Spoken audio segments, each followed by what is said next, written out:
Yo, Wibu Gen Z. Selamat datang di White Room, tempat kita mengupas tuntas berbagai fenomena, tokoh, dan cerita paling epik. Kali ini kita bakal ngebahas Jin and Joji atau Jiji, dari seri Dandadan. Dengan gaya empiris bercita rasa wibu sejati, mari kita lihat bagaimana Jiji ini bikin dunia jadi tempat penuh keajaiban dan kekacauan. Yuk, langsung gas ke pembahasannya. Sebelum kita bahas Jiji lebih jauh, kalian mesti paham dulu nih setting cerita Dandadan itu kayak gimana. Bayangin dunia Jepang modern pada umumnya, tapi ternyata ada sisi gelap dan aneh yang tersembunyi di sana.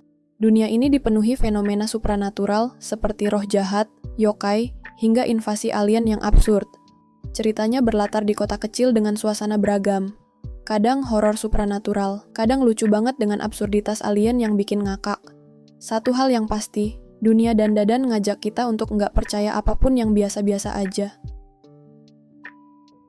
Jin and Joji, atau lebih dikenal dengan nama Jiji, adalah karakter penting di Dandadan.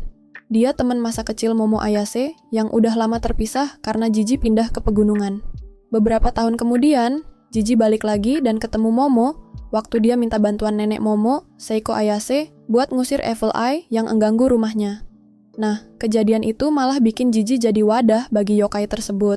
Setelah Evil Eye ditahan oleh Okarun, Jiji jadi salah satu orang penting yang bantu Momo dan Okarun buat nyari Kintama Okarun. Dulu, Jiji tuh temenan akrab banget sama Momo Ayase. Mereka deket banget, sampai tanpa sadar Jiji tuh jadi cinta pertama Momo.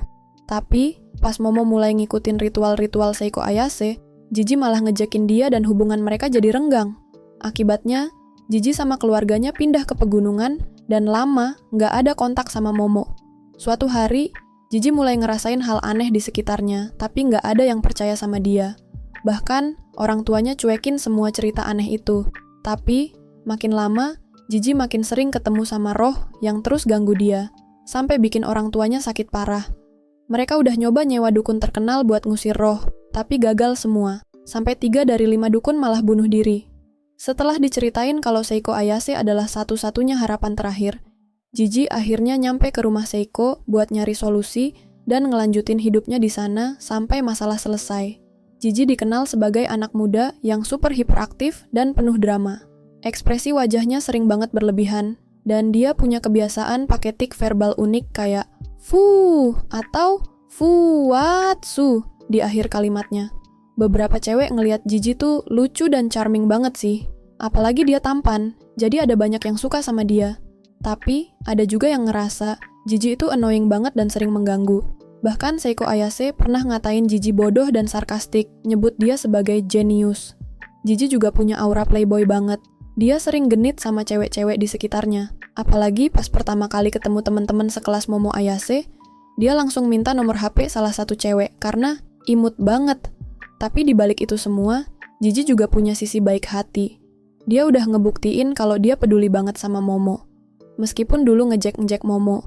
Dan dia nggak ragu buat melindungi Momo di situasi berbahaya. Oke, kita bahas soal kekuatannya Jiji.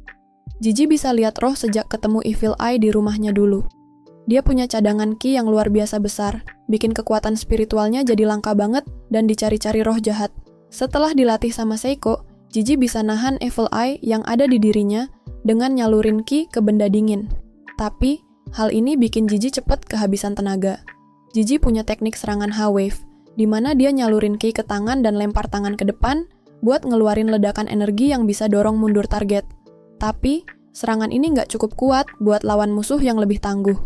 Nah, H-Wave versi yang lebih kuat itu pakai Power of Words.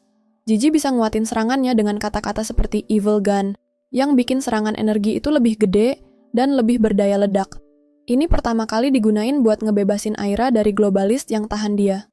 Tujuan utama Jiji di Dandadan adalah buat ngasih dukungan ke Momo dan teman-temannya saat mereka terlibat dengan roh, alien, dan hal-hal paranormal lainnya. Dia juga punya interaksi kocak dan tegang dengan mereka. Jiji dan Momo dulunya temenan deket banget, tapi karena Jiji ngejek-ngejekin Momo di masa lalu, hubungan mereka jadi renggang. Meskipun begitu, mereka akhirnya ketemu lagi dan baikan. Ada indikasi kalau perasaan Jiji sama Momo lebih dari sekadar temenan, tapi itu belum dieksplor lebih jauh. Interaksi dengan Okarun. Awalnya, Jiji dan Okarun nggak akrab karena Okarun merasa cemburu. Tapi, mereka akhirnya jadi teman akrab pas ngedampingin Momo ke rumah kurban keluarga Kito. Jiji jadi satu-satunya teman Okarun yang dia ngobrol santai. Di momen-momen critical battle kayak waktu lawan Evil Eye, Jiji panik waktu Momo dan Okarun ngelakuin hal aneh sampai hampir bunuh diri. Dia inget banget gimana orang tuanya dulu juga nyoba bunuh diri, karena diganggu Evil Eye. Jadi, saat Tsuchinoko mulai nyerang keluarga Kito, Jiji langsung bertindak buat melindungi Momo dan Okarun. Dia pakai teknik empty space dan berhasil ngalihin serangan Tsuchinoko. Walau sempat ketakutan, Jiji akhirnya ngelawan roh jahat yang udah lama ngeganggu dia. Jiji dalam Dandadan bukan cuma sekadar karakter komedi yang sering bikin kita ngakak, tapi dia juga jadi simbol penting buat perjalanan cerita ini. Karakter Jiji menyampaikan banyak pesan, mulai dari keberanian, penerimaan diri, hingga pentingnya persahabatan. Jiji adalah tipe orang yang sering terjebak dalam situasi chaos dan penuh misteri. Tapi dia nggak lari dari tantangan. Dia ngajar kita buat berani hadapin situasi sulit meskipun terasa nggak masuk akal atau penuh ketakutan. Misalnya, waktu dia ngerasain kekuatan Evil Eye dan mencoba melawan, meskipun takut dan capek, Jiji tetap berani buat berdiri dan bantu teman-temannya. Persahabatan yang dibangun Jiji dengan Momo dan Okarun juga menunjukkan pentingnya koneksi dan support system. Mereka berjuang bareng, ngadepin alien dan roh jahat yang nggak pernah kita bayangin sebelumnya, tapi dengan keberanian dan kekuatan persahabatan, mereka bisa bertahan dan melawan. Jiji juga ngajarin kita buat menerima diri apa adanya. Meski dia sering diejek karena tingkahnya yang aneh, dia nggak pernah malu buat jadi diri sendiri. Dia nggak takut jadi bahan olokan, dan malah ngubah kelemahannya jadi kekuatan. Itulah kenapa Jiji, meskipun awalnya terlihat konyol, akhirnya jadi karakter yang ngasih inspirasi buat banyak orang. Jadi, kesimpulannya, Jiji bukan cuma karakter komedi yang kita nikmatin buat ketawain tingkah lakunya. Tapi dia juga punya nilai-nilai yang lebih dalam yang bisa kita ambil. Jiji ngajarin kita soal pentingnya berani, terima diri, dan value persahabatan yang kuat di tengah segala kekacauan. Itulah tadi pembahasan tentang Jiji dari serial Dandadan. Kalau kamu terinspirasi sama karakter Jiji, jangan lupa kasih like dan share video ini. Diskusi juga di kolom komentar, kita bakal bahas bareng. Sampai jumpa di konten White Room berikutnya.